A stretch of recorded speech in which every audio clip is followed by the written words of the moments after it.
Tu crois que ton envie est le problème. Mais si je te disais que c'est en réalité ton plus grand pouvoir mal utilisé? Beaucoup de personnes vivent avec des envies très fortes sans jamais vraiment comprendre ce qui se passe en elles. Elles oscillent entre culpabilité, frustration et perte de contrôle. Pourtant, ce que tu ressens n'est pas une faiblesse. Ce n'est pas un défaut. C'est une énergie puissante, naturelle, mais souvent mal dirigée. Le vrai problème, ce n'est pas l'intensité de ton envie. Le vrai problème, c'est que personne ne t'a appris à la comprendre, ni à la maîtriser. Alors tu subis, tu luttes, ou tu culpabilises, sans jamais trouver de solution durable. Dans cette vidéo, tu vas découvrir comment reprendre le contrôle, transformer cette énergie, et surtout arrêter d'en être esclave. Parce qu'au fond, la vraie question est simple. Est-ce que tu diriges ta vie, ou est-ce que ce sont tes impulsions qui la dirigent? Comment te contrôler si tu choisis de reprendre le pouvoir sur toi-même?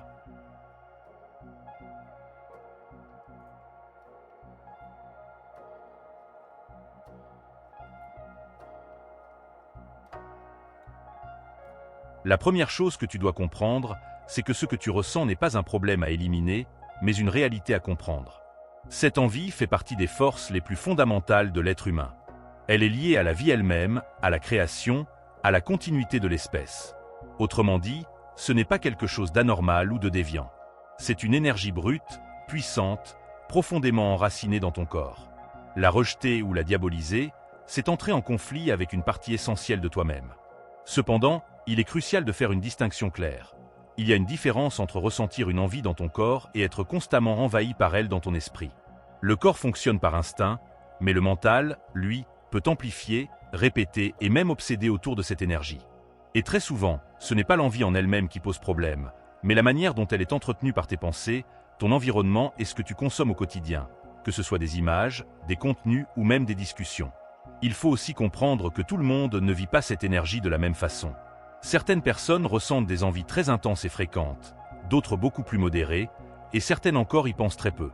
Et pourtant, la société a tendance à imposer une norme unique, comme si tout le monde devait ressentir, agir et penser de la même manière.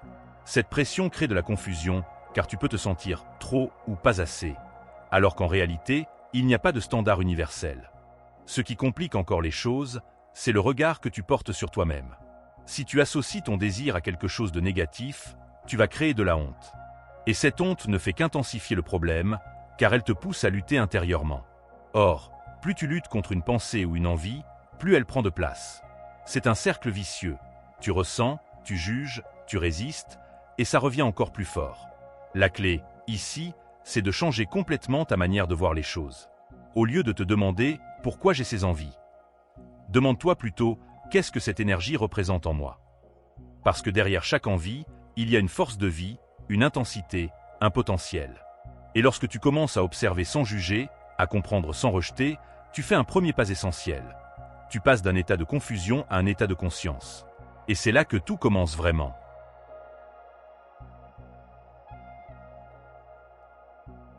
Il existe en toi deux forces qui coexistent en permanence, l'instinct et la conscience. L'instinct est ancien, puissant, automatique. Il ne réfléchit pas, il réagit. Il est programmé pour assurer ta survie et la continuité de la vie. La conscience, elle, est plus subtile. Elle observe, elle choisit, elle décide.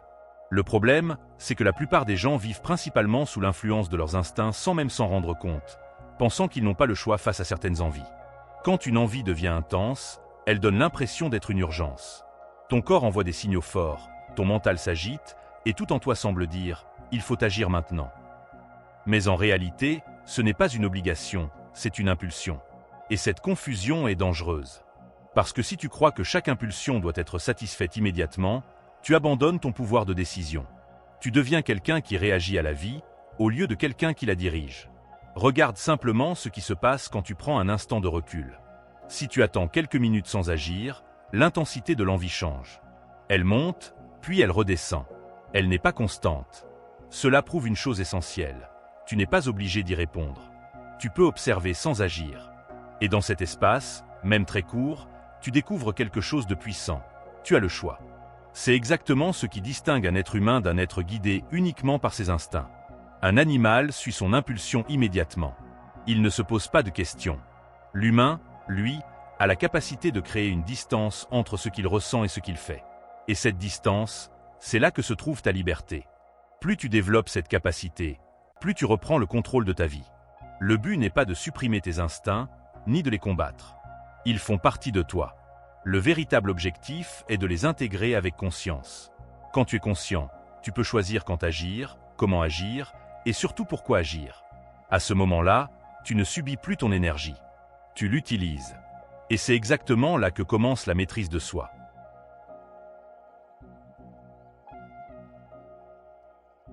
La majorité des gens ne souffrent pas réellement de leurs envies. Ils souffrent de la honte qu'il y associe. Depuis longtemps, on t'a appris à voir certaines pensées comme mauvaises, à croire que ressentir certaines choses faisait de toi quelqu'un de faible ou de déviant. Et sans même t'en rendre compte, tu as intégré cette idée.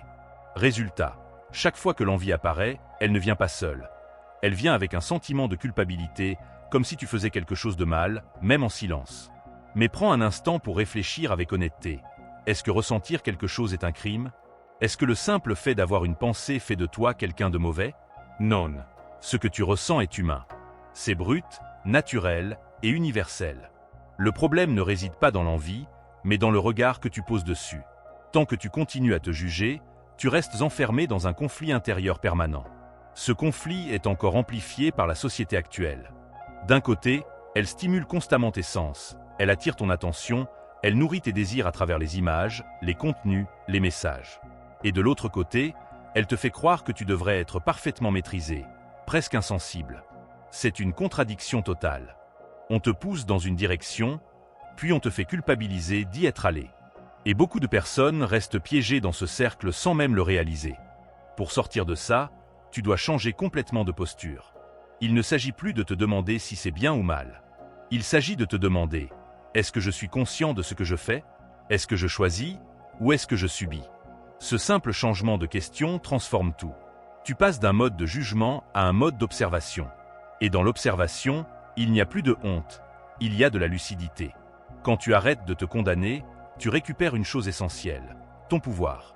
Parce que la culpabilité te rend faible, elle te pousse à cacher, à fuir ou à replonger encore plus profondément. Alors que la conscience te rend libre. Elle te permet de voir clairement, de comprendre et ensuite de décider. Et c'est exactement là que commence la vraie transformation. Le moment où tu ne te bats plus contre toi-même, mais où tu commences enfin à te maîtriser.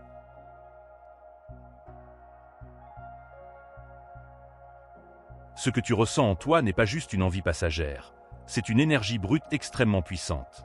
Le problème, c'est que la majorité des gens n'ont jamais appris à la reconnaître comme telle.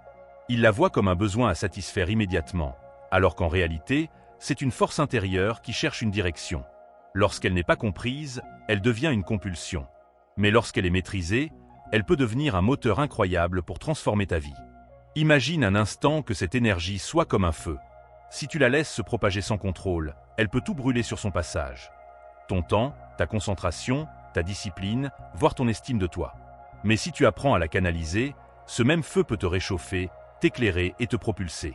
Tout dépend de ta capacité à la diriger. Et c'est exactement là que se trouve la différence entre quelqu'un qui subit ses impulsions et quelqu'un qui construit quelque chose de grand avec. Beaucoup de personnes qui réussissent dans leur vie ne sont pas celles qui n'ont pas de désir, mais celles qui ont appris à le rediriger. Elles utilisent cette tension intérieure comme un carburant. Au lieu de chercher une gratification immédiate, elles transforment cette énergie en action. Sport intense, création de contenu, apprentissage, développement personnel, objectifs ambitieux. Elles ne fuient pas leur énergie, elles l'élèvent vers quelque chose de plus grand. Il est aussi essentiel de comprendre que le désir n'est pas figé. Il évolue avec toi. Ce que tu voulais hier n'est pas forcément ce que tu veux aujourd'hui. Cela signifie que tu as un pouvoir sur lui. Tu peux influencer sa direction. Tu peux passer d'un désir purement physique à une envie de progression, de maîtrise, d'accomplissement. Et plus tu fais ce travail consciemment, plus ton esprit commence à se détacher des réactions automatiques pour entrer dans un mode de choix. Finalement, transformer cette énergie, ce n'est pas la supprimer, ni la rejeter. C'est apprendre à l'observer, à ne pas y réagir immédiatement, et à lui donner une nouvelle direction. Chaque fois que tu ressens une forte impulsion, tu as une opportunité. Soit tu la subis, soit tu l'utilises. Et à force de faire ce choix consciemment, tu changes littéralement ta manière de vivre. Tu passes d'un état de dépendance à un état de puissance intérieure, où ce qui te dominait devient ce qui te construit.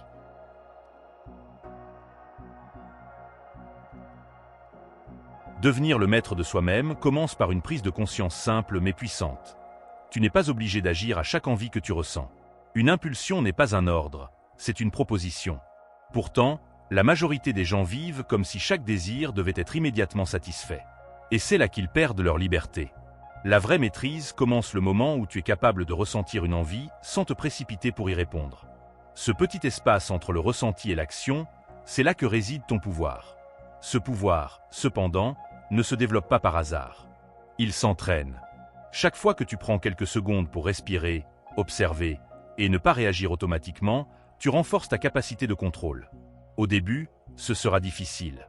Ton mental va te pousser à céder rapidement. Mais plus tu pratiques, plus tu comprends que l'envie monte, puis redescend. Et dans cette observation, tu réalises que tu n'es pas l'envie elle-même, mais celui qui l'observe. Cette distinction change complètement ta manière de vivre. Être maître de soi-même, ce n'est pas supprimer ses désirs, ni devenir froid ou insensible. C'est au contraire être pleinement conscient de ce que tu ressens, sans en être esclave. Tu peux choisir d'agir, mais tu peux aussi choisir de ne pas agir. Et ce choix devient une force immense. Parce que quelqu'un qui agit uniquement par impulsion est prévisible et limité, alors que quelqu'un qui choisit consciemment devient libre et puissant dans ses décisions. Il faut aussi comprendre que chaque fois que tu cèdes sans réfléchir, tu renforces le schéma de la compulsion. Mais chaque fois que tu prends le contrôle, même une seule fois, tu crées un nouveau chemin en toi. Petit à petit, tu passes d'un fonctionnement automatique à un fonctionnement conscient. Et ce changement ne se fait pas en un jour, mais il transforme profondément ta manière de vivre, de penser et de ressentir. Finalement, la vraie question n'est pas de savoir si tu as des désirs ou non. La vraie question est, qui est aux commandes? Est-ce ton instinct qui dirige ta vie, ou est-ce ta conscience? Parce que le jour où tu deviens capable de choisir, même face à une forte envie, tu franchis un cap. Tu n'es plus en train de subir ta vie, tu es en train de la construire. Et c'est à ce moment précis que tu deviens réellement le maître de toi-même.